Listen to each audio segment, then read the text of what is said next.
Welcome to the San Diego Sabers radio podcast, a member of the Star Wars Commonwealth podcast network.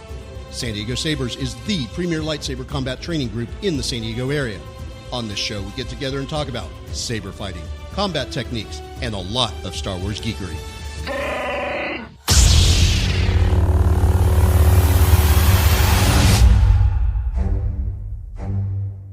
And good evening, everyone. This is producer Andre with San Diego Sabers radio podcast, welcoming you to our next SMAFS Saber Martial Arts interview series. Tonight we have Keith from Hawaii Saber Academy, and of course, once again, Alan from Phoenix Saber Academy. I can't talk. I'm not even going to bother editing that either. Hey, at least I got the schools correct this time. Last week, not so much. And so I'm going to hand this off to Alan, and he's going to go ahead and start our interview. Hey, welcome back, everybody. This is Alan Venable, president of the Saber Martial Arts Foundation. SaberMartialArts.life is where you want to be. That's where we are all right now. So today we're going to be interviewing Hawaii's own Keith Mylett. He is you're the founder of Hawaii Saber Academy, if I'm not mistaken, and also yes, the head teacher. There was a couple others, but I'm the only one left standing. So yeah, he had to kill the rest. I think that's what happened. I did, yeah.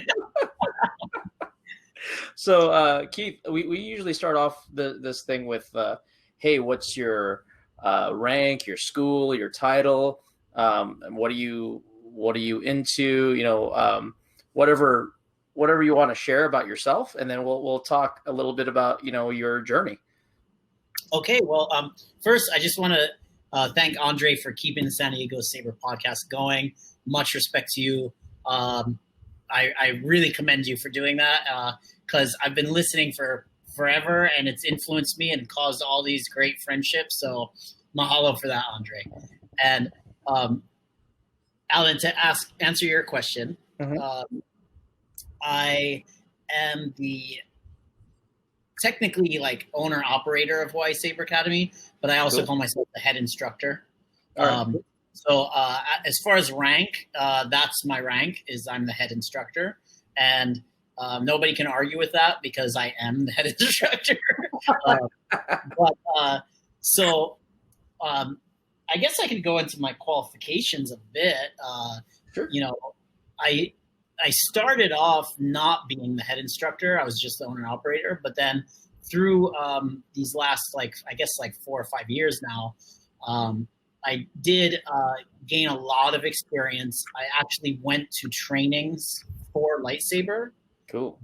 Beyond that, I also did do some trainings, no certifications or anything, in fencing and historical European martial arts. And I trained and learned from many different lightsaber groups, some in an official capacity, some in like an unofficial capacity. You being like one of my lightsaber teachers, like I learned some techniques and forms from you and everybody else that I met through San Diego Sabers.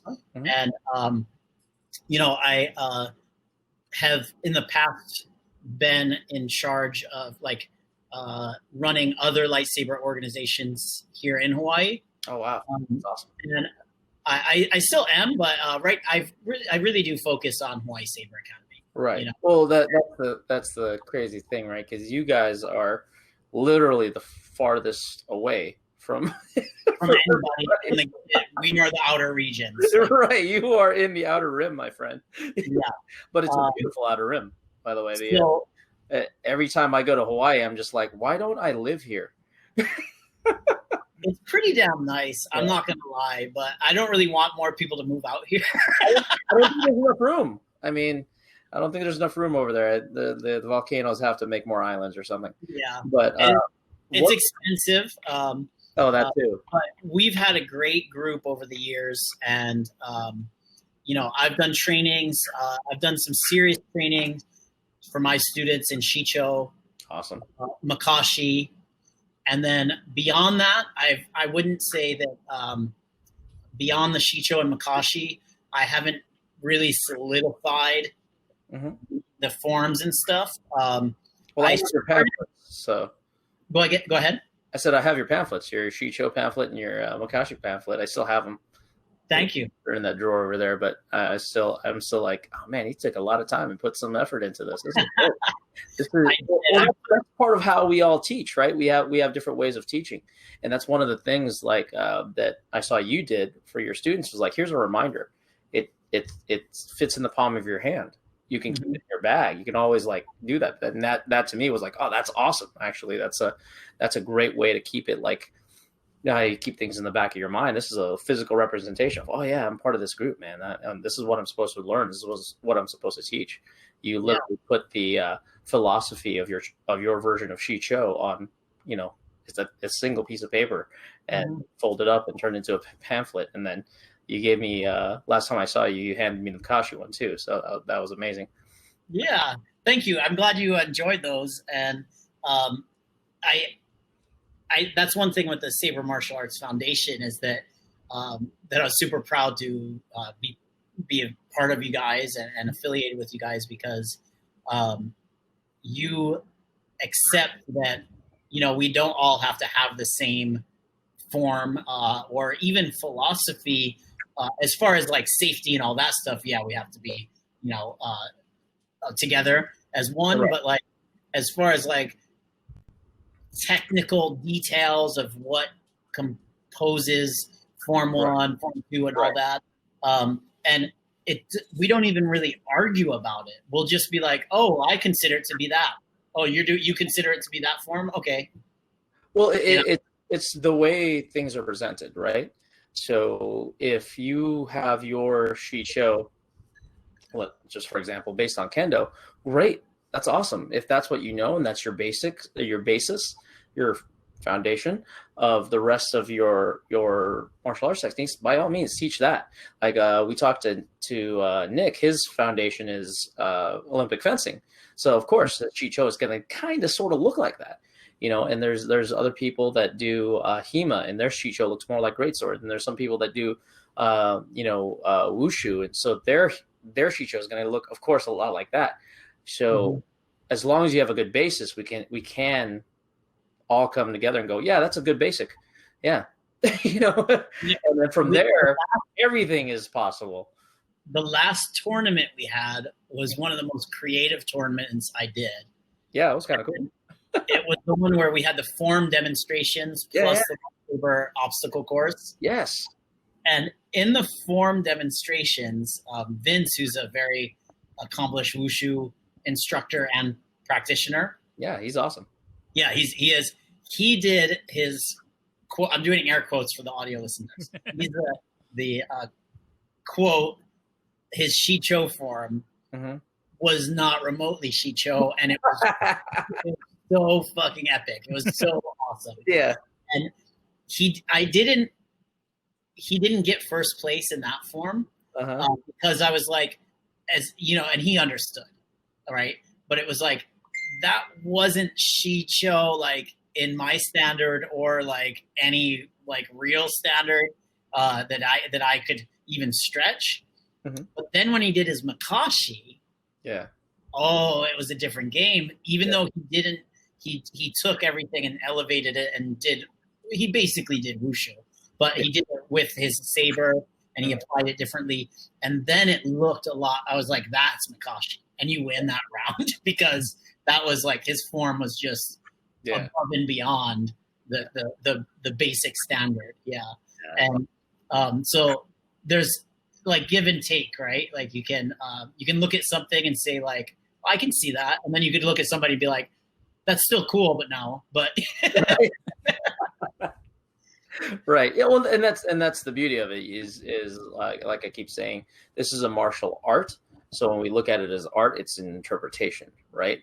So you look at a painting and I look at a painting, we might get two different things out of it. So we look at a sword technique and the same thing. You know, for you, it might be Gemso. And for me, I'm like, oh, that's Shicho. You know, for somebody else, it might be Makashi based, depending on how you do it. And the 10,000 to infinity things that could possibly happen in the variable of a fight, you know, depending on how you use it. You know, a thrust is a thrust, but how you get there is, you know, the interpretation of which form you go through. So, yeah. And I don't know. I just had this random thought based on what you said, but if 200 years from now, maybe there will be some solidified gemso and it'll. But right, this is such a new sport, Yes. and it's a new application of martial arts that there's no way there can be one right answer for it yet. Maybe 200 years down the road. If things go the way they are in 200 years, Disney will own the earth. So there could actually be a actual, this is how it works. It's possible. Right. I'm sure they've had meetings and thought about it. So, Right. So Disney, if you're listening, Alan is the guy to talk to. Okay. I mean, I'll do it. I'll see it in my pants, but I'll do it. Okay, just a second real quick, guys. Just want to break in and tell you, apparently we're not currently streaming to Facebook for some reason, and I can't fix that without turning it off and turning it on again, so we're just going to roll with it. Okay. I mean, for those of you that wanted to join us live on Facebook, we apologize, but find us somewhere else and listen to it later. Yeah, well, no, well, they've got the Good Vocal link, so they could come over here if they want to take that extra step. So, there you go. It's one more click. Sorry, guys. Yeah, and you can log in as a guest. You don't have to create a crazy account or anything. True fans of San Diego Sabers podcast will find us. Right. Yeah, we had a pretty good turnout last week with Nick. Yeah, come out and hopefully they'll come to see us, come to see Keith, which we all intend to do once the global pandemic is over. Anyway. There you go. Yeah, well, we were planning on having like a little retreat, and then all this chaos happened in the last year. I'm glad we didn't go through with it. It didn't happen. I'm glad we didn't go through with it because it wouldn't have been legal. Yeah, that's true. But it was my dream for the listeners who don't know what I'm talking about. Yeah. I was actually organizing an invite-only, like, instructor retreat in Hawaii, and there was people seriously considering coming. Yeah. And we'll work on it once the global pandemic is over. Yeah. We'll figure out how to do a Saber camp. You know, I mean, I hope it's in Hawaii, but if it ends up somewhere else, okay, then maybe we just San Diego doesn't suck. There.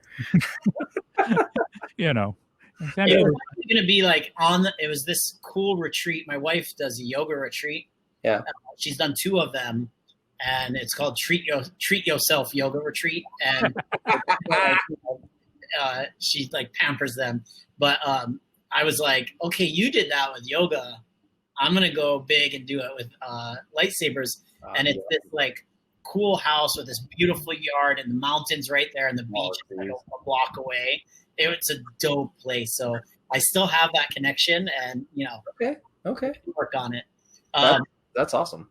Yeah. We'll figure something out once it's legal again to to gather in mass. I think we have something moving there, and it could actually be my idea was to actually it might be your idea. I don't know whose idea it was, but to make it so that it's not just hanging out with your lightsaber, but actually learning stuff as you go. That was the goal. I was gonna really organize. I was gonna say like, if you come, you're going to teach. Yeah. That's the exchange. I don't know what you want to do. Exchange, something. So it's got to be an exchange. It's not just a Fight Club experience, which I'm sure that would happen. That's after the official stuff's over. Yeah. Well, you're going to need a podcast host to come along and kind of blog and So once the drinking starts in the evening, we need somebody to record the shenanigans. Oh yeah. So even though I'm not a teacher yet, I guess I could make an appearance. Me and the wife, and that'd be great. I'm down. But that being said, I mean, you are a teacher of a bunch of students. What made you get into martial arts? Like, what made you get into, first of all, lightsaber, and then what was that? That moment or that click in the back of your head that said, you know what? Actually, a lot of people want to do this. Let me teach it. Well, I'm going to go like way back because it connects to what I'm currently doing right now. Okay. And let's see if I can connect the dots here. But when I was a kid in the 1980s, I loved Kung Fu movies. I loved Me too. all the Kung Fu movies. And then even in the 90s, there were some cool ones coming out, and like they were mixing some more special effects and things and some of the wire work and going in even like the Matrix, the first Matrix. And That was the big one. I loved smashed it into everybody's face. Yeah, I loved Kung Fu, and I always dreamed of learning it. But my mom was very much like a hippie pacifist, and Sure. she wasn't like too keen on teaching me how to fight. But then not only that, I grew up in a very rural place where there was zero martial arts happening at all. Like, Okay. So even if I had the ability or whatever, I wouldn't have been able to train with anybody where I grew up. Sure. And so fast forward to me being an adult and having a child and, a career. And one of my, I started doing parkour. Mm-hmm. And parkour it's not a martial art at all, but it has, there's some like, it coincides with in philosophically and the training mentality. And in fact, the more I discover it, the originators of parkour, I'm going to say this, they pretty much stole from like Shaolin. Warm up. No, for real. Like, I think they literally stole it and said, this is parkour. Right. And they applied it in different ways, obviously. Sure. They didn't, so they weren't training weapons and fighting. They were training running around and escaping and that climbing and all that. But so parkour got me into this body awareness and kind of where I got to that, like it, and some of those movements were those movements in the 80s that the Kung Fu movie, they were doing it in the Kung Fu movies. Yeah. So they were vaulting and running and climbing and flipping and all that stuff. Right. And so when I got into that, and then I'm giving my whole journey here. One of my students, my parkour student, his dad was a capoeirista. So he was in a capoeira school, and I became friends with my student and his family and everything. And he was like, you should try capoeira. And then once I realized what it was, and I was like, that's Eddie Gordo. I was like, I'm in, right? All right. And I did that. I started kind of slow, and it was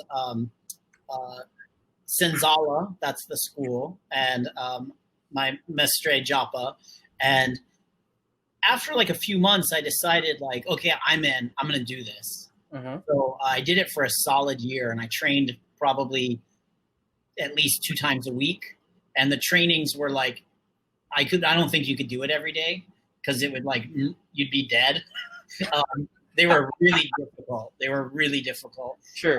And it was a very serious school. So like lots of traditions and protocols and a lot of it's mysterious. It's not written down, but there's unwritten rules that you have to follow. And Sure. And I very much got into that. And around that time, so then I would consider that was my first real martial arts experience. And it's a very different martial art than most martial arts. Capoeira is very creative and quote unquote playful, even though it's once you start doing it, it doesn't feel like you're playing around. But around that time is when Force Awakens came out. And I had this idea that I could buy a bunch of Ultra Sabers and as a promotional thing, start a lightsaber academy. And I was really thinking of it as an advertisement for my parkour gym. Okay. And when I did that, I didn't realize how much fun I would have. I didn't realize how much interest there would be. And this was pretty much at the time when there was very few lightsaber schools that were publicly findable. Sure. Yeah. There was some that were not, there was a lot going on, but I was like right on that wave when it just picked up. And a lot of people had the same idea I did, and some had it before I did, right? So I'm not, of course, I was inspired by some other groups around the world. Of course. And, but that's when I started that. And that's when beyond my capoeira experience, I started slowly realizing I'm doing martial arts. And through my friendships with you and my friendships with my friend who's a fencing instructor and wushu and lion dancing and this, that, and the other, I met so many more martial arts through lightsaber that I realized, okay, I am a martial artist now. Yeah. And in a way, I am teaching martial arts to kids and adults. Absolutely. Through lightsabers. And I take everything with a grain of salt. I do not take myself very seriously. I don't try to amplify myself up as being some master or something like that. So I'm always self-deprecating and putting myself down to a fault. But to bring it full circle, since the pandemic and the quarantine, early on, like in March, when we were locking down and everything, and I couldn't meet up with groups, and life was changing, and I had more time on my hands and stuff, and I started going to the park by myself, and I started copying. I think the movie's Shaolin Temple, Jet Li. It was one of the first Shaolin movies, and in it there was a staff form that's all edited together, and it's Jet Li, so he's not doing any traditional form, and he's mixing spear techniques and this technique and everything. But I just thought, I recorded it, and I'm like, this is my personal project. And as I think I told you this some months ago, I was all excited. As I was training it, I had this moment of, I felt connected to those moves with the staff. Like I felt like, not like I'd done it before, but I felt like it just felt right to me. Right. And then luckily my friend Vince, who's a wushu instructor, who's been to the Shaolin Temple and done all the trainings, and he's super, super knowledgeable. He's spent so much time knowing the characters and the language and everything, all the background about it. And I shared with him what I was doing, and he was like, "Oh, you're doing everything horribly wrong. You want some help?" And I'm like, "Yes, please." and he gets me. He's like, "I get it. You're having fun." And he's like, and then he was like, "You need to stop looking at Jet Li because you're not Jet Li. So don't just stop." And see the guys behind him, copy them. And I really appreciated his feedback, and he together we learned that little sequence, and it's something that I still have to practice and get better at. And then from there, I was like, I wonder if there's like a real actual Shaolin staff form. And so I found the Yin Shou Gwyn. I know I'm saying it wrong, but the Yin staff form. And which is like a beginner staff form. It's nothing too complicated. It's pretty short. And I've been doing that. I've probably done that form now. I mean,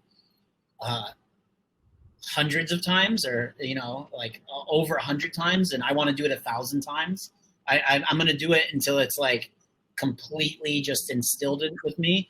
And I can increase my flexibility, my stability, my form, everything, the power of my staff. And, so I'm really studying that form, and it's this way for me to stay active and be meditative, and I can go to the park and connect with nature and kind of ground, because I'm teaching high school all day on distance learning. So it's this is the opposite of being grounded, and putting yourself into the ether is actually the exact opposite of being grounded. And so I've been training Chinese martial arts and reading about it and studying it. And I've also been working on the Jian Breeze sword form, which is an amazing YouTube tutorial that I've been following along with feedback from Vince.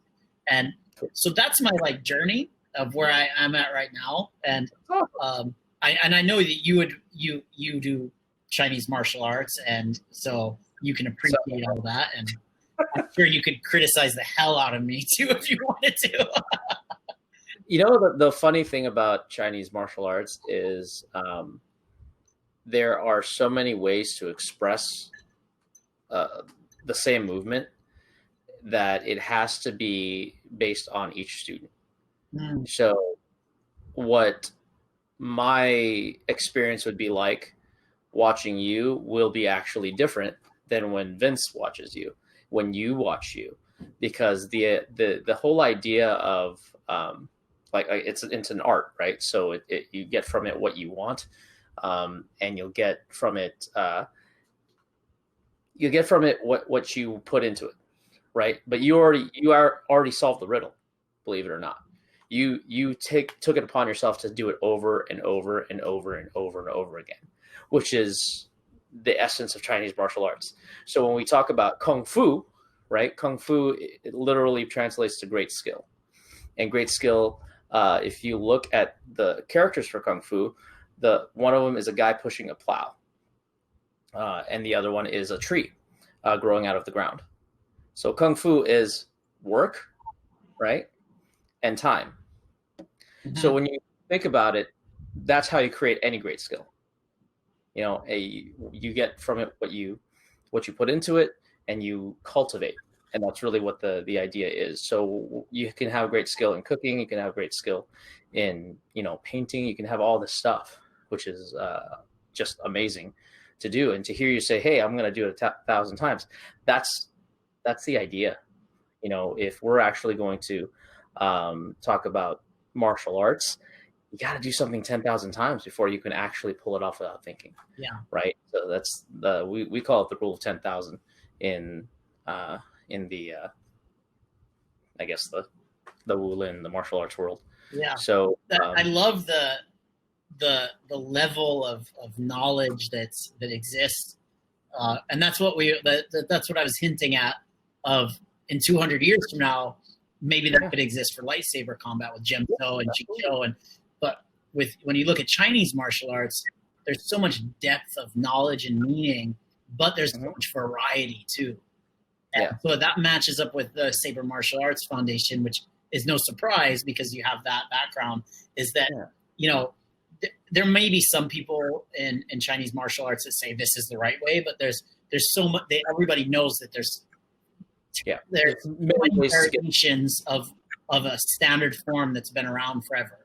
Like somebody they do the same things, but maybe in a different order, or maybe they add in there as a transition or something, and it needs to be allowed and respected and part of Chinese martial arts, right? Yeah, actually, the beautiful thing about martial arts that have evolved over the years is the fact that they've allowed themselves to evolve. Chinese martial arts, just because I know this history, has allowed itself to evolve. Mainly because they know you have to. And they wrote things down hundreds of thousands of years ago, or 100,000 years ago, in an effort to say, this is the beginning. We don't know where this is going, and then through 100,000 years of observation, contemplation, and meditation, it's turned into what it has today. There are, the secret schools and, secret techniques and stuff like that, but there's only so many ways to bend your elbow. Yeah, is what I tell people. So the whole idea of evolution and turning from one idea into the next, that's really the beauty of it. If we were to put a parallel on what we're trying to do, and you can talk to Vince about this, is the Jinwu Foundation. And you can also see the Jinwu Foundation in many of your favorite Kung Fu movies, because Hua Yangjia is Jet Li played in Fearless, was the guy that created it. And then he actually played in Fists of Legend, his student that tried to avenge his death. So if you want to follow that little way down, but the Jinwu Federation in China did what we're trying to do. we want to embrace everybody's idea in Sabers, but still keep to the point where we're like, hey, this is how we do it safely. This is what we want to do, and to embrace the martial arts that you do know and the martial arts you practice, and maybe get a couple of ideas out of each other so that we become more rounded, so that we can start working on our next 10,000 times. And that's really the exciting part of like meeting with you guys and talking to you guys, because I'm like, I didn't even think of that. Yeah, because I'm stuck in this little rut of this way of thinking. But like you said, you change your mentality and you're like, no, oh yeah, that's right, I'm not jelly.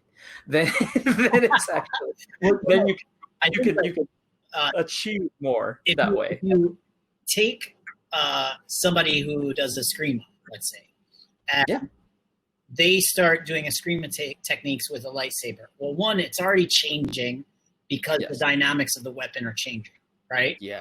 And then you take that person and then they powwow with you and come up with an amalgam of some Chinese techniques with some Eskrima techniques.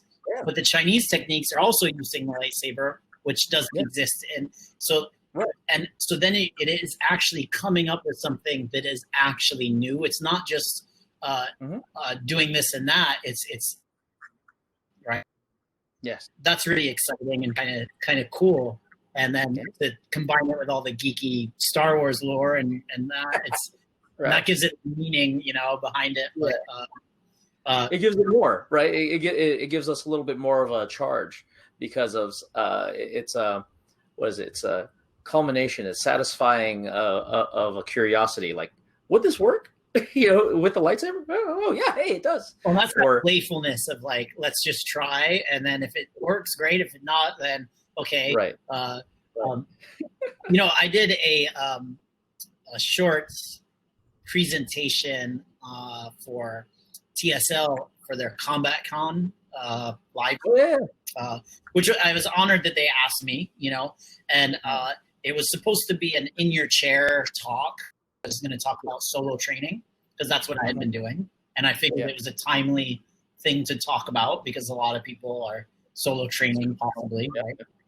Sure. And in the workshop, I did a bow stance as a lunge, and one of the guests asked me, "How do you go so deep in your lunge?" And I was like, "I do it like every day I train, and I train like 5 days a week." There you go. That's the only answer I could give. Like, there's no other answer. It's right. If you want to get deeper into a stretch, you do the stretch, and then you do it again, and you do it again, and then you do it again. And in some ways, like, when I first started parkour, I was like, this is perfect because I don't ever have to do the same thing twice. Like, right. Everything's different. Every obstacle's different, and there's no perfect way. And but then I did learn, like, but if I do this exercise over and over and over again, I'll get better at X, Y, Z, other stuff. And I've actually found that, like, I joke that I have ADD, and I pretty much do. I have ADD. But that doesn't stop me from really enjoying the repetition of the process that I do in my training, whether it's lightsabers or like currently, with some of the kung fu stuff. It's very rewarding to see your progress, and you can actually literally gauge your progress. Cause like when I stretch, I can be like today I'm not really trying to get into the splits, but I'm training that movement, right, to increase my flexibility.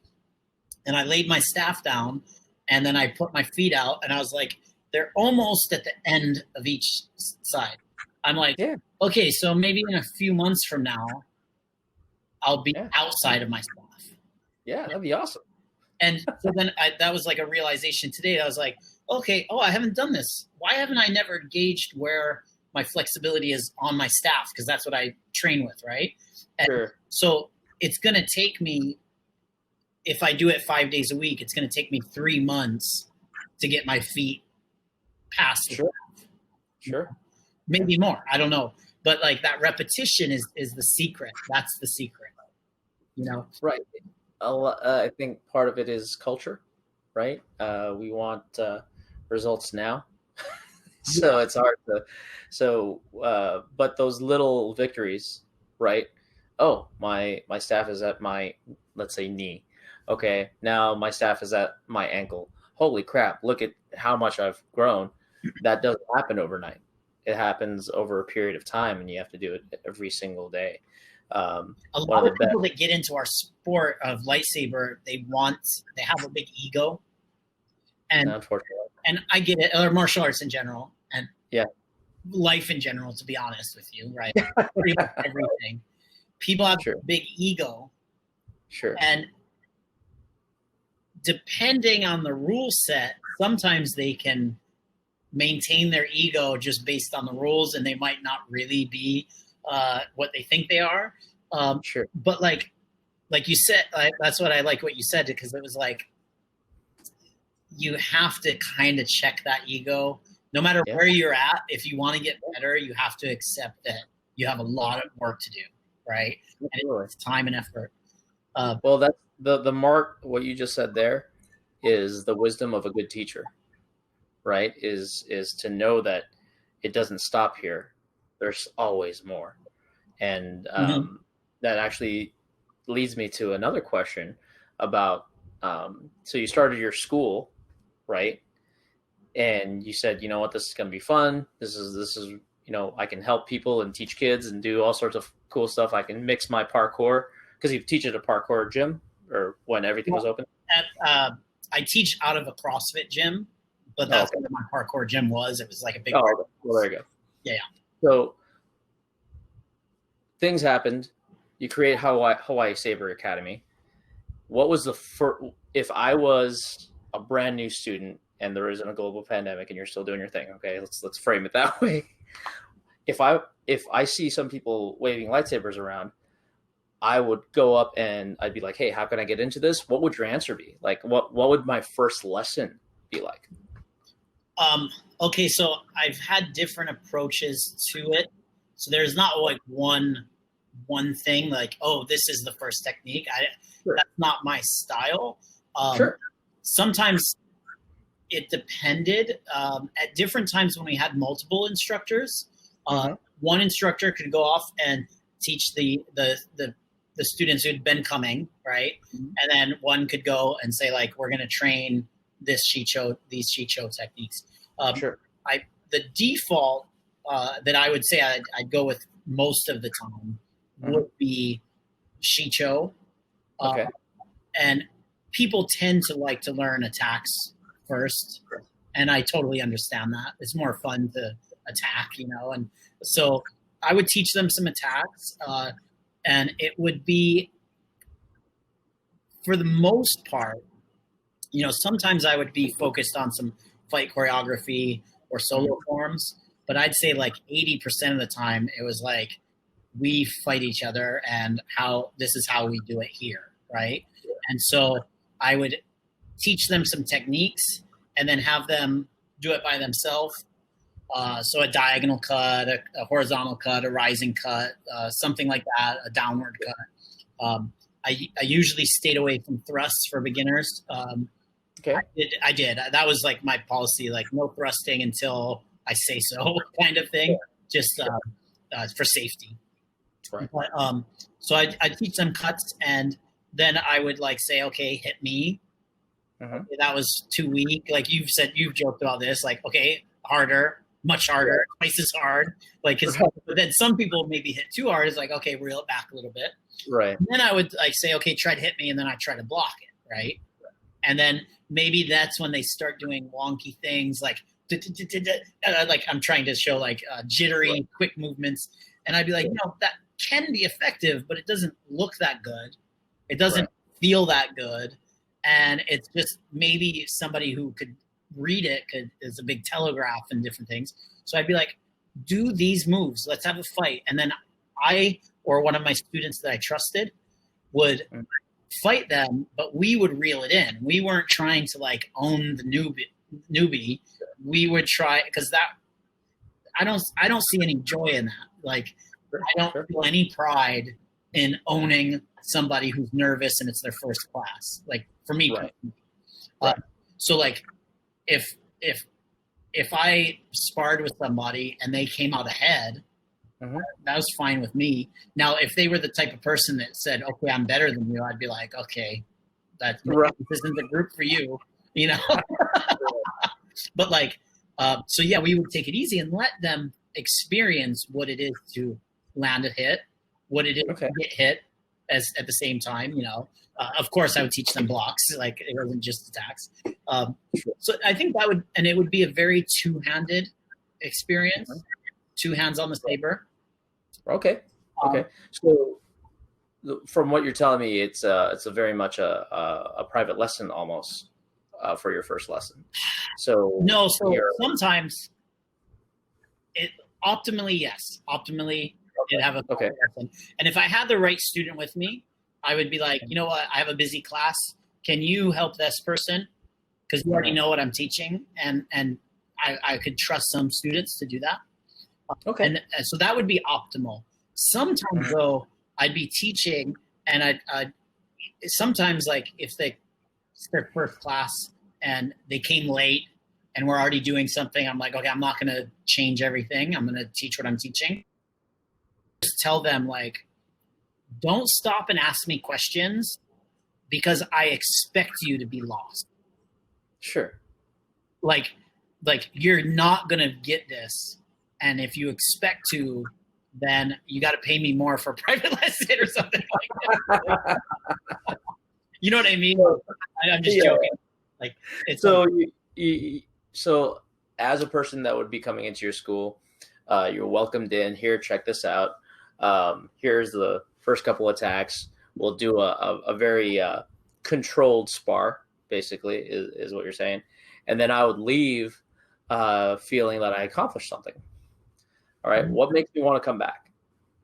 You know, with my group, honestly, it's how welcoming everybody was. And I know like San Diego Sabers that's a big part of it. We were just like a band of misfits. Like everybody's different. We're all freaks. We're all geeks. We're all socially awkward. And we have like, you know, somebody might go deep into Star Wars lore. Somebody might be deep into historical fencing or something, you know, like there was all different kinds of geekiness. Right. And, you know, even occasionally I'd get somebody who was like, look, I've trained martial arts and I never was allowed to fight anybody. So I want to fight people. Is it safe? Yeah, sure. Let's go. Be like, and even with them though, I'd have to be like, let's control the power and everything. And still, even with them, I would say, let's start with Shucho and then we can get you where you're using your skills.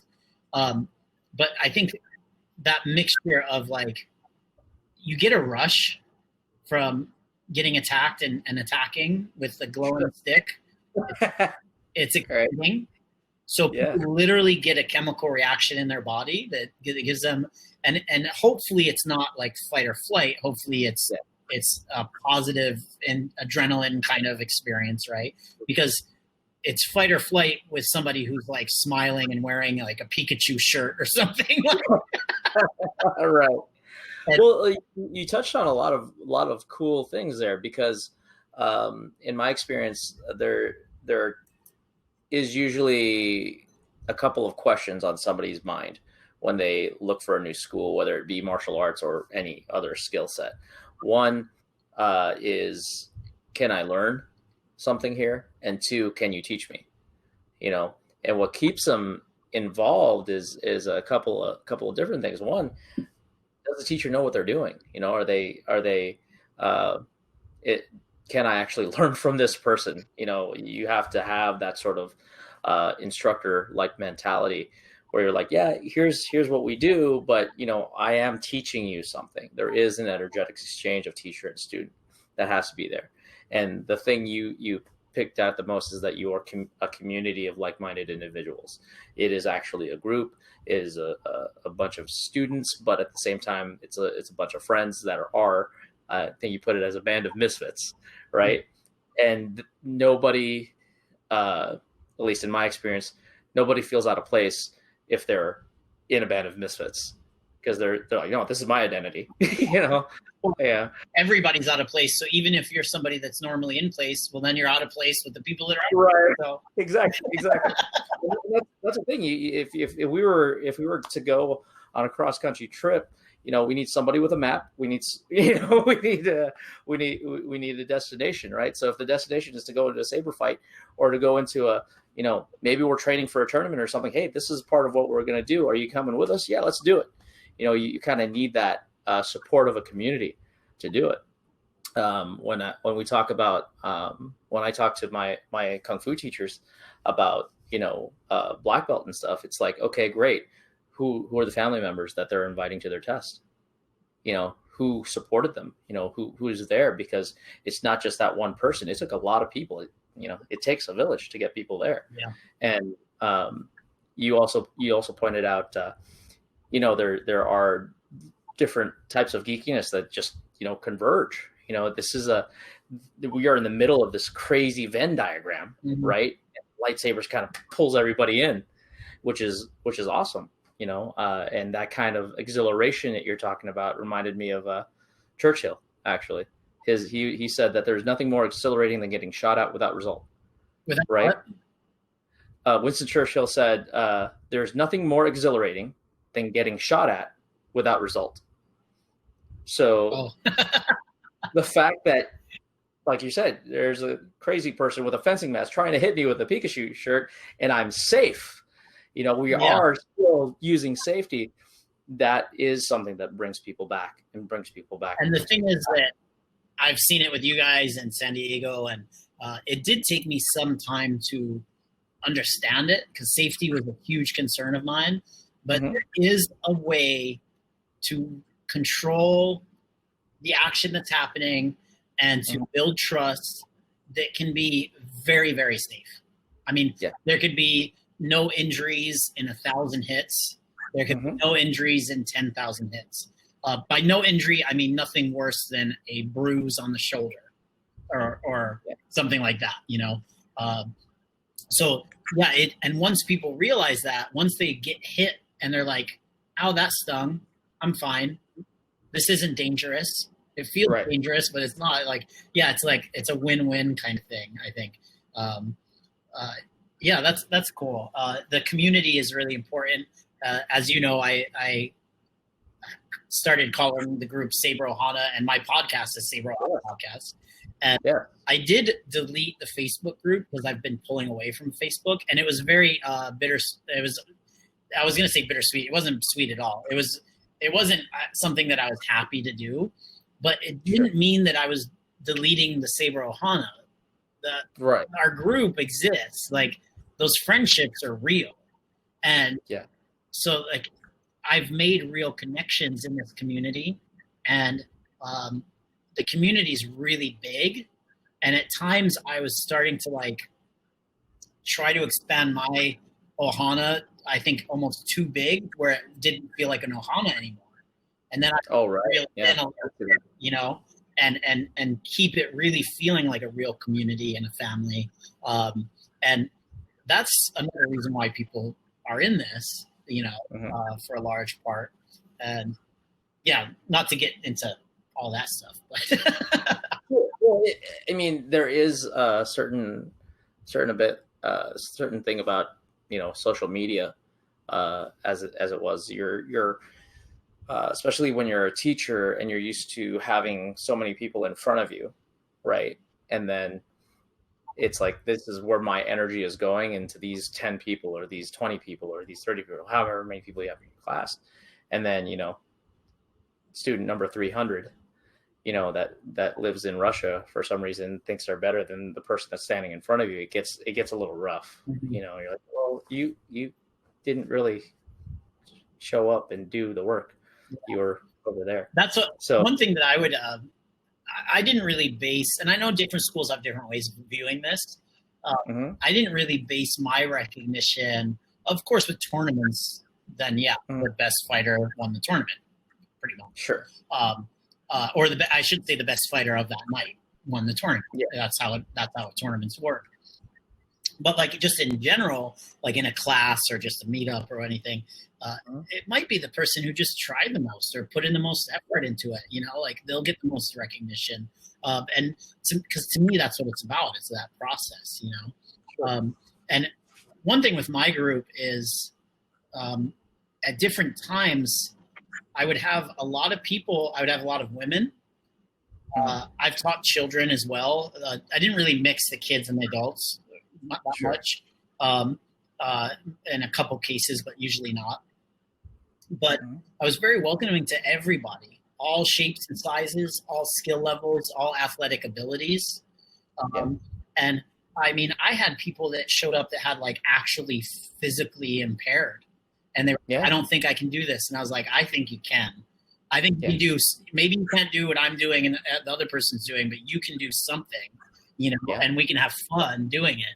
And so that welcoming spirit of everybody's invited and everybody can participate, and just check your ego, and just because you're not winning the tournaments doesn't mean you're not learning and worth something in the group. Absolutely. And that's the beauty of having a school is everybody has their own way up the mountain, right? Mm-hmm. Which reminds me, actually, you actually have a story about your school because you've gone through a couple of logo changes, right? Yes. Yeah. So the one you're using now had a significant meaning to you, right? Yeah. So my current logo was designed by Steve from San Diego Sabers, and I had seen I was registering my son for a summer camp, and it was a very popular summer camp, so you had to get there early and wait in line. Okay, and it's just I go off on tangents. It's a cool little story. On Wahoo, they started this program called Summer Fun in World War II, because in World War II there was basically a lockdown. Like you couldn't go to the beach, you couldn't do anything on Oahu. It was shut down and you couldn't be out. There was like curfews and everything. And the government said, "Oh, like, this is too hard on the kids." So they created a county program to give back to the kids in the summer, and it was just summer fun. So it wasn't like educational or anything. It was like all fun. Dodgeball, water guns, water balloons, like whatever, like just fun, right? Which is what kids need. And they've kept it going all this time. So it hasn't missed a year. And they even had it on some version this year. It was much scaled down this year, but it has been going. And so I was waiting in line to sign him up for Summer Fun, which is a throwback from World War II. And the guy in front of me had this. It was a Bushido shirt, but it wasn't from an actual school. It was like this cool logo that somebody made, like a clothing brand that was based on Bushido. And I took a picture of the guy, like I snuck a picture of his back. And I was like, that's a pretty cool logo. And I texted it to Steve and I was like, do you see this? Or, I feel like I could do something like this for Hawaii Saber Academy. And then we like went back and forth a little bit. And then 2 days later, he's like, "Oh, you meant like this?" And he just made it. And then I was like, "Wow, actually, I want this." And he's like, "Okay." And then he changed it. And I'm like, "I feel like so unappreciative, but I actually want to change this." And he's like, "No, this is fine." And then he kept making changes. And he finalized it. And it's like, I'm really happy with the logo. Mm-hmm. It was partial his input and partial mine.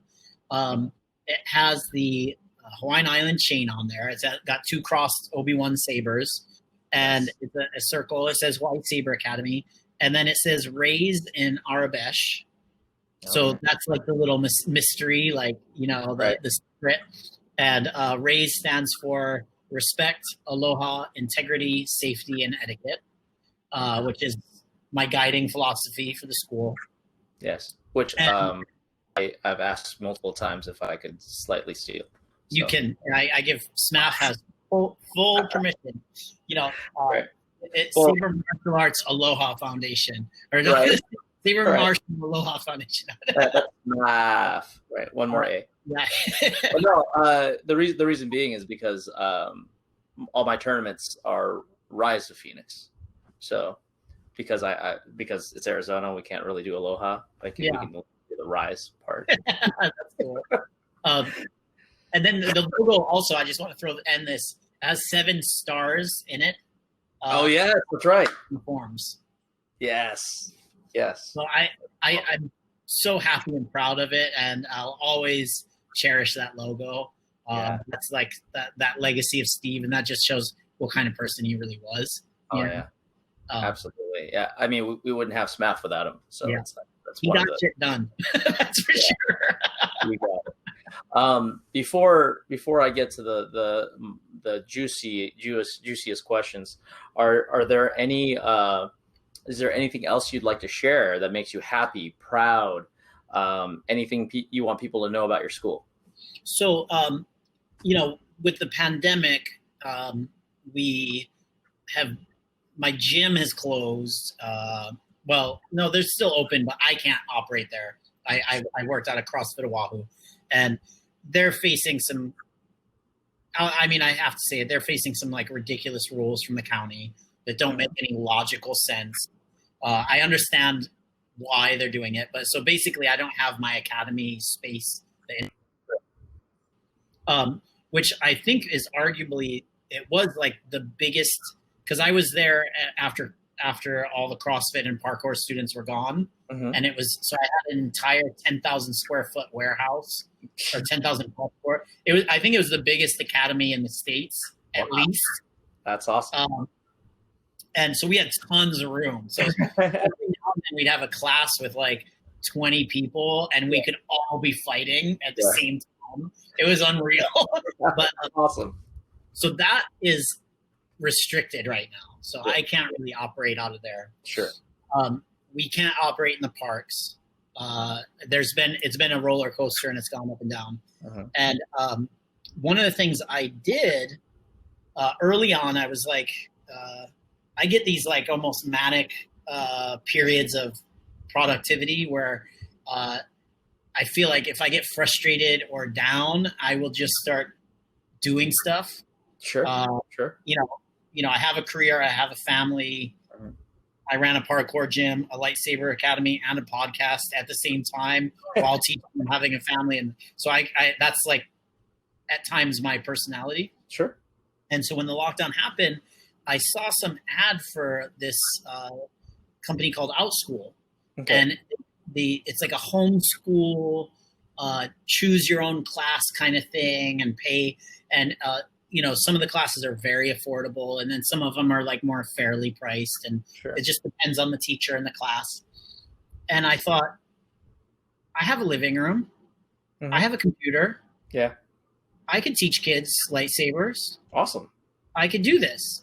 And I put it on there, and from March till about August, I taught over 500 kids from around the world. That's awesome. Yeah. It was tiring. Sure. It was rewarding. Both, I got to make some money and some side money. Uh-huh. But I also got to get so much positive feedback. So I feel like I'm bragging, but I'm a guest on the podcast, so that's kind of what it is. Please brag more. So if anybody's a parent who's like considering, I've been taking a break because I've been really distance teaching high school is like ridiculously draining. Yeah. But I do plan on offering more courses, and if you look at OutSchool and search up my name on there, the reviews are just like. I almost tear up. Like some of the things they're saying are like so nice. Aww. And I'm like, no, they can't be. I'm just teaching lightsabers, and the parents have been so overwhelmingly positive in their feedback for me, and they want more. They're like, can you teach this time? Can you teach this time? I'm like, I can't do it. Right. Like I have a job. Right. Actually, at one point, I considered like, could I quit my teaching gig and just teach lightsaber online? And then I'm like, what sci-fi reality are we living in? I could actually, man, that's the dream. And the stability is not there, and it kind of was like just that perfect moment where kids needed something to do. I had time, and it worked out over the summer. Sure. But I just wanted to throw that out there because that's like when I talk about Hawaii Saber Academy, it goes through changes and it morphs and evolves. And you've seen some of that, and through the course of our relationship. And that's one of the evolutions that it went to as well. I briefly did a Patreon that I'm very proud of, and I was tying it into like some donation stuff. So I was giving back a little bit from what I was getting. That was just too time consuming that I couldn't keep it up, unfortunately. But same thing, really positive feedback. And I had some students that were in California. And I'm sorry. They were training. So they were taking the stuff that I was giving them and like dedicating. I'm sorry. I have to stop you right there because you said you couldn't get it up on Patreon, and that's where I felt like it was my time to chime in. Sorry to interrupt, but what up? It's your girlfriend, the guardian herself from San Diego Sabers, without San Diego Sabers approval. Now, my friends call me Marina, but Keith, you can call me Mommy. Because I'm going to dominate you so hard. Oh, my gosh. See, you think you're safe. You think you're safe because you're far away from me. But you're not. I do not feel safe at all right now. Exactly. I'm not in my safe space. So here's the deal. You were a pro podcaster. That intro was a podcaster intro. So I just... It's almost like I'm amazing at what I do. Here's the rundown. Here's what we do on this particular podcast is... you spend all this time building up how amazing you are, all of your skills, all of your thoughts, and then I come here and I just rip it all down because I thought it'd be funny because there needs to be a gathering of masters eventually, and I think that everyone's a little bit pent up from COVID-ness. So what better way than a Marina beatdown? So when COVID's over, I'm getting all the masters together to just wallop on me. But I got to give them a good reason. I feel like I got to give them a good reason. So here's yours. How can you say you're good when you live on an island? Like, who the fuck is there to fight? What are you, like, hitting coconut trees for, like, kicks and giggles? All you do is you sit on an edge and... like, you just watch the waves and pretend to be like, oh, I'm a Jedi or whatever. We all know what Luke Skywalker was actually doing. He was sitting there drinking titty milk, doing jack shit. And that's what y'all bitches doing. You're fucking blowing it. And if you were here on the island, if you were here. Tropical drink. If you were here, right, your school would be like, God, not even third tier. Just wait. Wow. Not even a tier, man, because you'll actually have competition. You would actually have competition instead of being on a small-ass island. So, I think Mommy would spank me. Oh, you know it. Oh, you know it so hard. I will spank you so hard with that saber, you won't even know. And you're probably going to like it, you freak. Just throw that out there. I don't know. I'm going to have to officially say no to that. Well, you know what? That's fine. At least. The funny thing is, I have definitely leaned on the Hawaii part of my Saber Academy. I've been like, hey, guys, Hawaii Saber Academy. I don't emphasize the Saber Academy ever. I'm always emphasizing the Hawaii. Yeah, the people who have found me and gained some interest, I do know for a fact it's because I'm in Hawaii. I don't look it, but Alan, you would fit in a lot more here than I do. But yeah, I'm afraid to show up to one of your classes because they'll think I'm the one teaching. I'm like, no, dude, it's the guy. It's the Howley over there. Oof, dude. I thought I was supposed to be doing the roasting, but Alan, coming at it hot. That's what I'm talking about. Let's get some spice in this. Well, now I gotta say, with Alan, it didn't feel like a San Diego Sabers podcast. Now it just got real. Yeah, man. Weird. I mean, I have a bad feeling about this, and this is a bad idea. So, like, let's go. Because my brain, and I said this on Lad podcast, but Foda and I, we just like to challenge people. Like, even if we're gonna lose, we're like, no, we want the good fight. So, like, I'm gonna hit it hard with this aggression, and the fun part's gonna be just doing everybody. Like, I'm waiting for the Marina beatdown. It'll be a gathering of fantastical fighting and a crater for where my corpse will be. I think that the winning point has to be a butt shot, though. That's it. I'm not allowed to shoot anywhere except the butt. Like, that's the one shot I have to get. I have been spanked by Sabers in combat before. Like, full on, like, it happens. I have had that incident happen to me, and I've learned to never turn my back on any of these guys. That's my Taru technique. That's how that happens. Yeah. Okay, if you're trying to do a Taro and you get smacked in the butt, you're doing a Taro wrong. Yeah, so that's because I've only done it like 2,000 times. I haven't done it 10,000 times. Yeah, and see, that's why you're garbage. That's why you're trash. Like, get good. Just get good. It's hard to motivate when you have the beach. I can just go to the beach year round and like training, beach. I could surf. I don't know.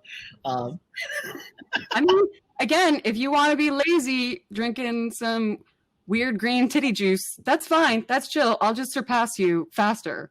So I think you guys in California, you're like Mustafar right now. So maybe that's hardening you a little bit.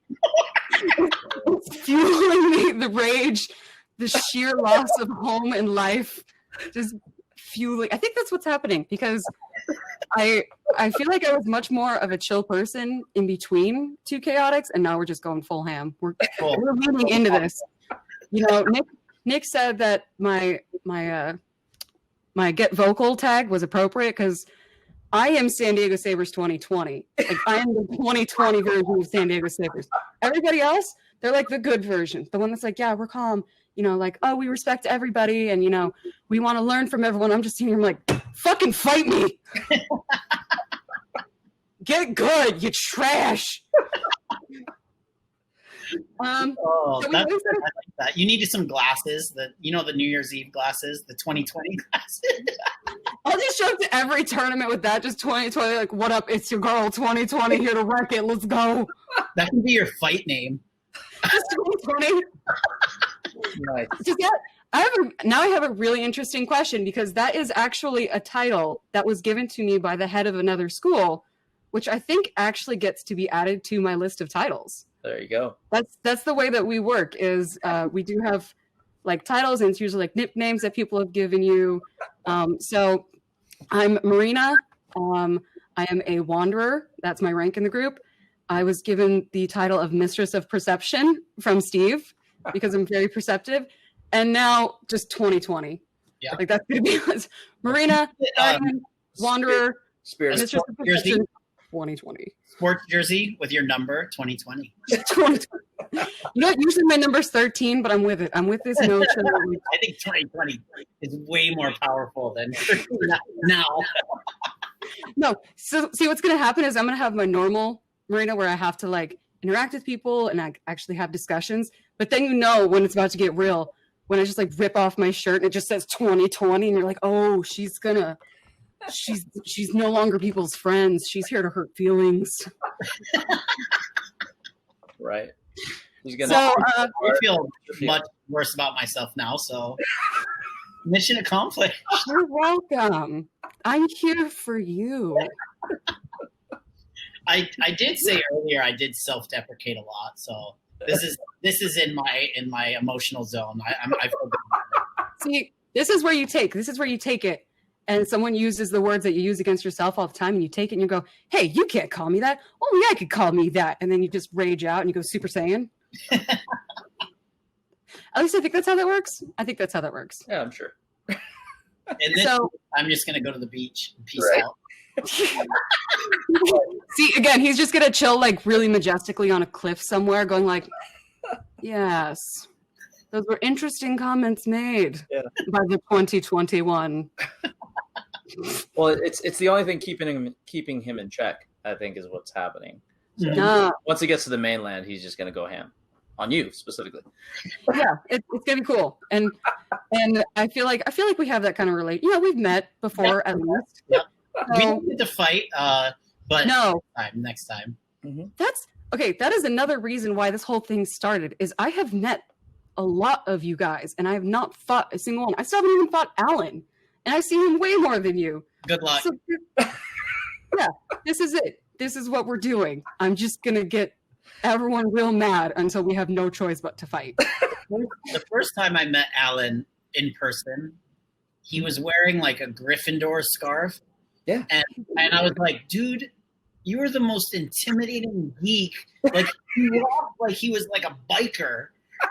And he was wearing a Gryffindor. Was it Gryffindor? Or I don't know. Yeah. And when you fight him, you're just like terrified, basically.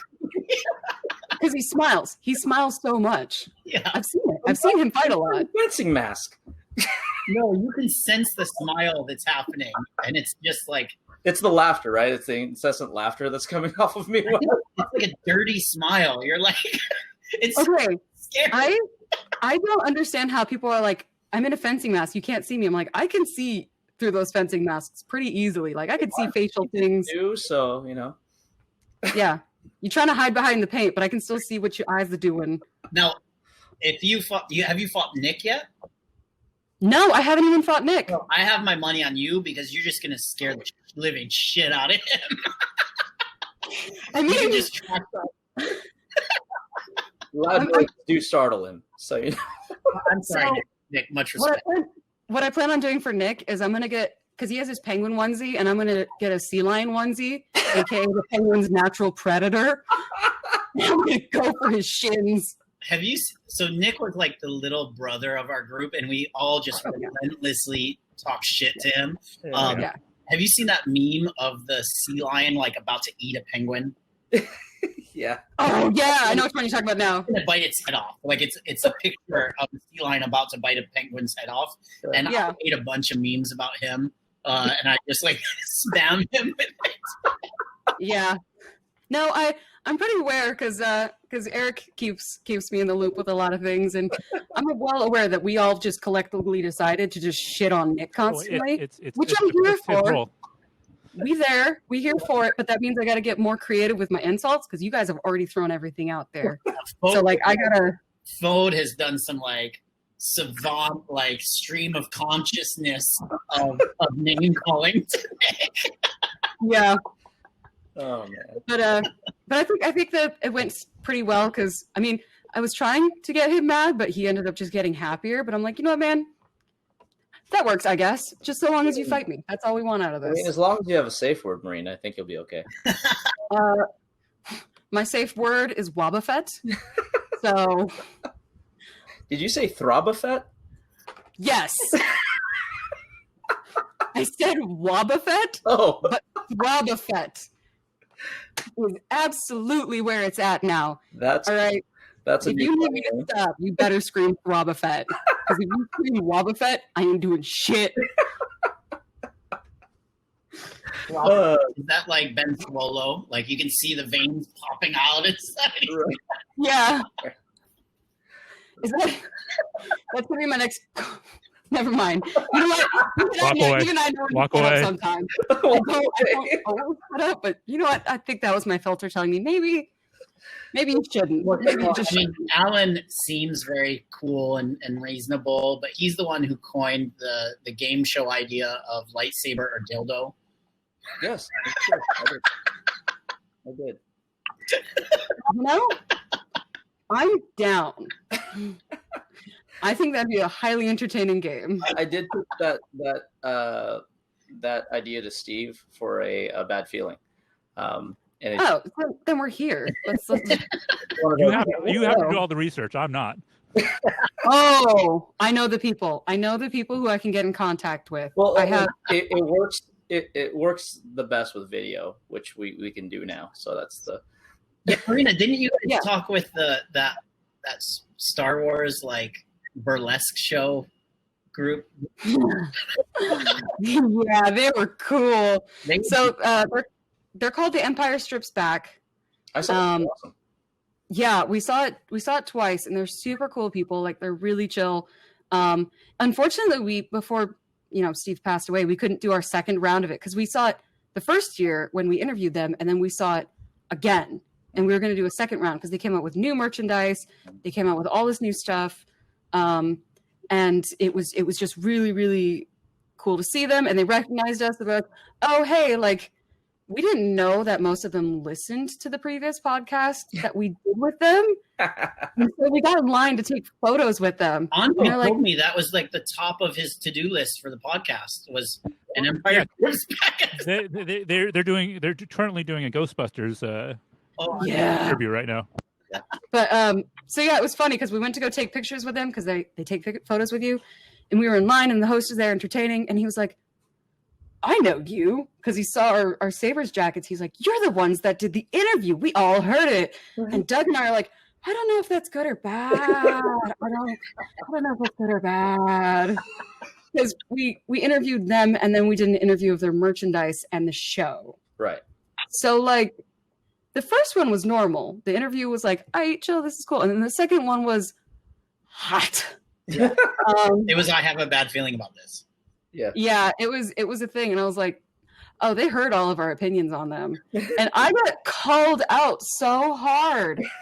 Oh my god, because I made fun of the Leia buns that they had originally in The Empire Strips Back, and he straight up looked at me dead face, like I tried to make them, and he gave me like the list of reasons why the buns were like not as perfect as he wanted them, and then we went to see the show the next year, and they were perfect, and I was like, I think I hurt his feelings because they were perfect. And show that podcast, chick. Wait, you hurt someone's feelings? I know. It's someone like me. See, okay, it's always interesting, and that's my main problem is that when I find out that my internet trolling has consequences, that's when things more surprise me. Hey, positive change happens in small steps, right? So, I mean, maybe I will become one with the universe. Maybe I'll learn from this experience, or maybe I'll just keep shit talking. It's one of those two. And I feel like I could be more zen, but I feel like people like this. You want to build on your strengths. Well, that's your brand. Yeah, I feel like I have a brand now, and changing like mid game, that's rough. You can let Alan. Alan can be the Zen one. That's fine. Yeah, sure. That's fine. I have one last question before I go, so you guys can wrap this up. But I've always been curious. Why don't you just shave the rest of your hair? Like, what's the point? Like at the top, what's the point of all that still going on? I'm just lazy. I try to do it every couple weeks. I really hope that you put more effort into your training than your look, is all I'm saying. Oh. And we out. Mic drop. Deuces. It's been your girl. Back at it again. Okay, bye. All right. That leads me to my next question. I just have to say, I'm personally offended. Fuck all you. I'm never doing this again. My next question is, what's the next Saber fight you're looking forward to? I'm hoping I can cut Marina's hair off with my scalper. Just snatch the hair. I got you. You better screw the next time I see her. She better have some pretty damn tight Leia buns, because otherwise it's going down. She just messaged, cut my hair and you're a dead man. Okay, well, in your opinion, what's the most memorable Saber fight you've had? Like, or it doesn't necessarily have to be the best or the worst or any, but maybe something that the Saber fight that you replay in your mind or have watched a bunch of times if somebody recorded it. What in your opinion was the best? Was the most memorable Saber fight you had? I think there's been some like highlights and stuff, and of usually like if I can pull off like some kind of a Taru move, I'm pretty like happy. Yeah. And if I can do it without getting just completely destroyed, I'm happy. If I can do it and actually score a point, then I'm like really happy. Sure. It does, even if I don't even care if I win the match or not. Sure.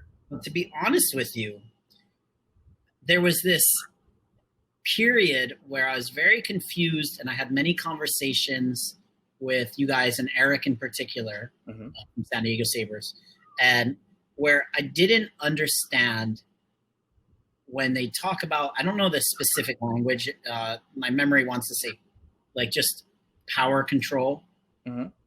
And I didn't understand it. I said, well, what does that mean? How do you do it? If you don't have like tons of safety gear on, how can you be safe? And so in relation to safety and sparring and fighting, basically. And because I've been affiliated with like pretty much every Saber group that exists in the world that's like, like a league or whatever, anything like that, to an extent. And so I've been very familiar with the rules and different things. And with the San Diego Sabers, I developed some good friendships and respect and everything. And I never really understood, like, I was like, what do you mean by power control? Like, because it especially in regards to thrusting without having lots of armor. And then I got to spar Eric. Yeah. And that I really had like an almost like aha moment where I was like, the light bulb went off.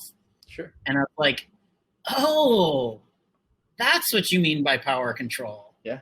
Because he was definitely exhibiting control of his power, and he could thrust, he could do anything. And honestly, I think he's one of the most memorable. That is what my brain immediately went to.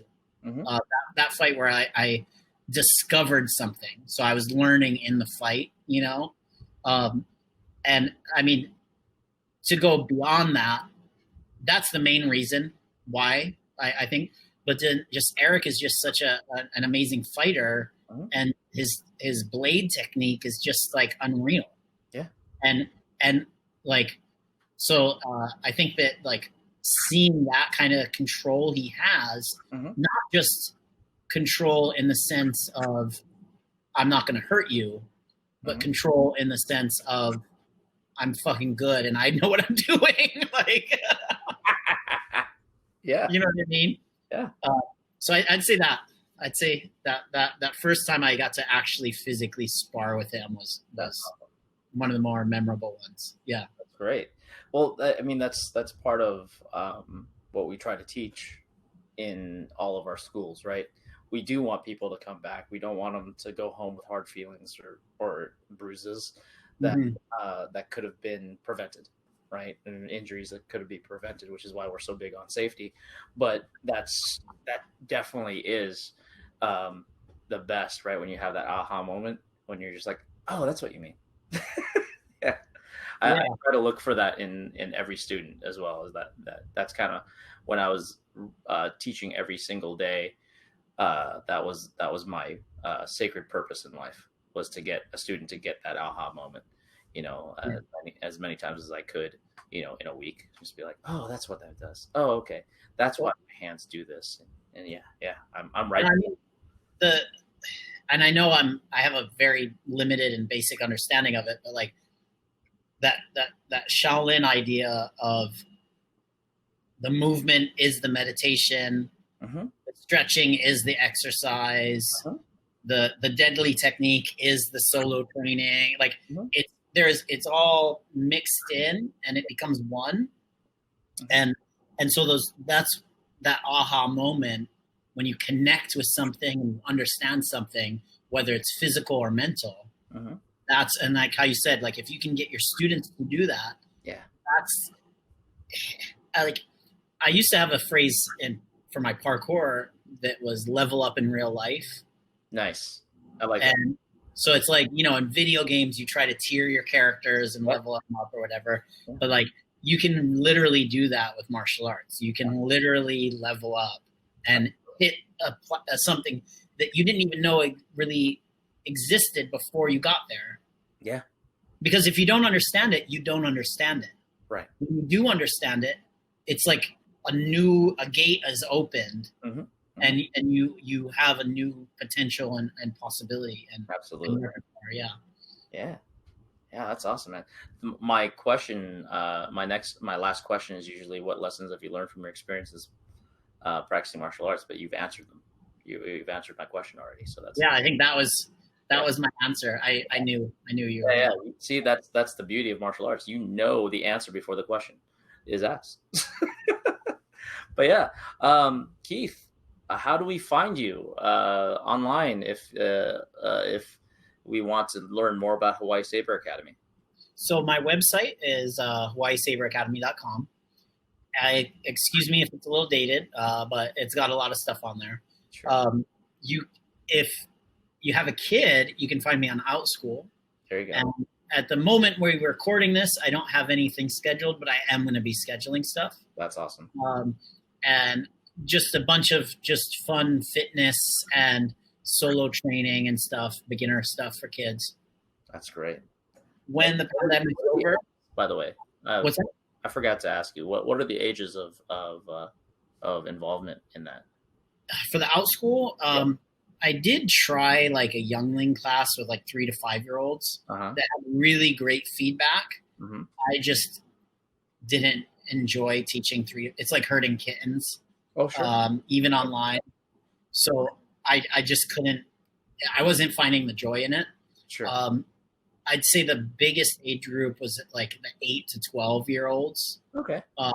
So these were like just kids that were like Star Wars fans. Sure. Some of them are massively huge Star Wars fans. Some of them, definitely, it was the dad that was the Star Wars fan, or the mom. And but like 8 to 12 was the big one on that site. Yeah. Yeah, that's but cool. I had some other older and younger ones, but sure. mainly 12. Yeah. Right. So that's I was just wondering if any of our adult viewers would be like, hey, it's only for kids. It's only for children. Oh, yeah. Well, there you go. You know, I do have a course on Udemy. Okay. And that's for adults. It's not live though. It's pre-recorded. Mm-hmm. And the Udemy, I only have a Shicho thing, and it didn't, you know, maybe like 20 people have done it or something. And one of the feedbacks I got from it was I taught like a Shicho form, but I did it in different steps where I repeat the first 4 movements like for 15 minutes. Okay. And I did it in every angle. So I would do it from the front, the side, and I said, you can turn or you can just do it facing me on the screen. Mm-hmm. And the one feedback I got was a guy said that like, oh, I really like this. I hope you do another one. And it felt like a meditation.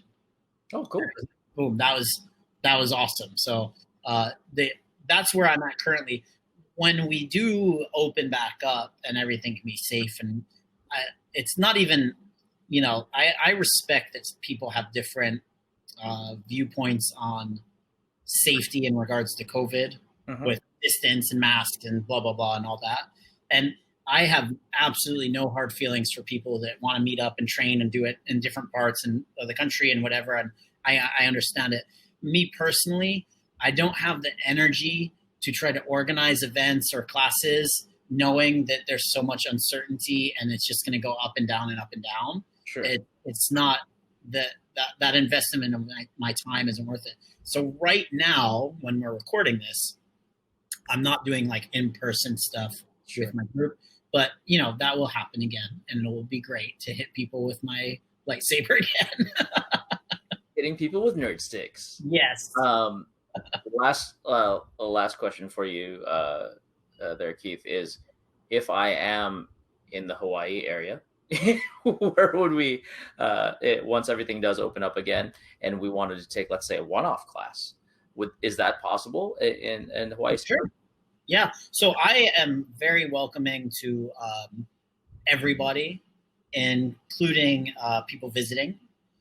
Sometimes the visitors are like a highlight, because we've had many people from San Diego and California come out, and people from all over the world come out, and sometimes that if you give me a heads up and we're running class, and I let my group know, hey, we have somebody visiting, they come out of the woodworks, and it's because awesome. It's because what Marina said. We're sick of fighting each other. We can't just jump in a car and someplace. So when I do have a guest, I'm like, I don't mean to put you through a gauntlet, but every single person here wants to fight you, and they're usually down for it. That's awesome. That's awesome. And so if they want to come, email is the best for me. My email is it's really easy. HawaiiSaberAcademy@gmail.com. That's my main email for lightsaber stuff. If you go on my website, HawaiiSaberAcademy.com, you'll be able to find all that stuff and my phone number and all that stuff. So if they want to meet up and train, I am always excited to meet people and teach them Saber and see if they're from another group or another style. I like exploring that and seeing what they have to offer as well. Yeah, absolutely. That's awesome. Well, it's been a definite pleasure, Keith. I don't want to take you too long there because I know it's getting late in Hawaii. You guys are 3 hours behind us? Well, shucks. I don't even know what it is. It's 6 o'clock for you right there. Yeah, we've been going for a couple hours. Yeah. San Diego Sabers. This is like a short podcast, so I appreciate that. Compared to our previous. If we had Foden on the call, we'd be going for another 2 hours, I think. Yeah. But we will get you on the next Swords and Sabers eventually once everything is in place. Because I know. I was thinking about that because I can't remember. Was it 6? We did Swords and Sabers 6. Yeah. On your podcast. Yeah. So definitely the ball's in your court, Andre. Swords and Sabers should be on where it belongs. Yeah. Well, once we finish all the interviews with all the leadership, the SMAF teams, we might have to do a roundtable with everybody. We'll call it Sword and Sabers, or we'll just make it a SMAF special. But yeah, we'll get everybody together. We probably will do a different format because Get Vocal only has the 4 seats. Okay. So we will probably go Zoom or Facebook Messenger room or something. I have a suggestion. Swords and Sabers 7, the shit show returns. I'll put that in the notes. Right. You can find us at sabermartialarts.life. And if you want to get a hold of anybody here in Arizona, it's phoenixsaber.com. Pretty easy. And then I believe Andre has like a list of different things for you. So yes, for San Diego Sabers, you can email us at San Diego Saber singular @gmail.com. If you want to get a hold of me directly concerning podcast information or any upcoming projects that the club might be doing, it's andre.sdspodcast@gmail.com. Our website is sandiegosabers.life. And then pretty much everything else on the planet, it's either ST Sabers or San Diego Sabers. Our Instagram, our YouTube, Facebook. We have an actual public group and a public Facebook page that you're welcome to come take a look at. We have a private one, unfortunately, that was just for our active fighters. And then if you look up San Diego Sabers and you don't find guys fighting with nerd glow sticks and you see people fighting with hockey sticks, that's not us.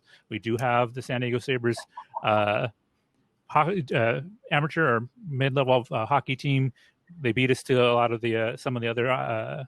You should do a lawsuit on that, I think. But that we have thought about it, and before this all went down, we were all going to show up to one of their games in full gear, all of our San Diego Saber gear, and just sit in the stands because we have a whole ton of people who are hockey fans, but just show up and have all our stuff labeled up and come in force, and then just see what happens.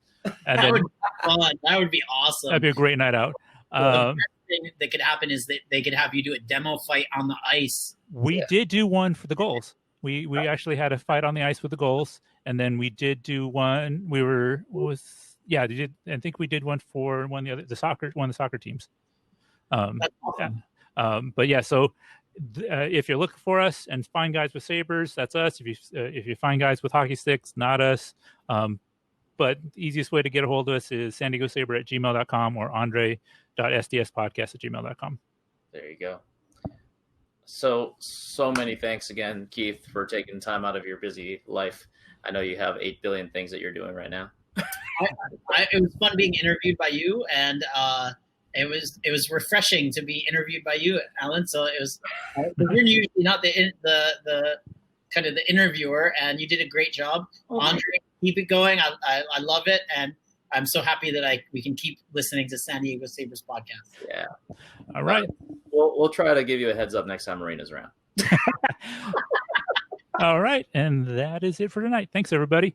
Bye, guys. Until next time, remember, always keep your blades up, don't lose your tip, and may the force be with you. San Diego Sabers Radio Podcast. Star Wars. The Star Wars logo, music, characters, and other Star Wars items are the property of Lucasfilm Limited or their respective trademark and copyright holders. All original content is property of San Diego Sabers, copyright 2020. May the force be with you.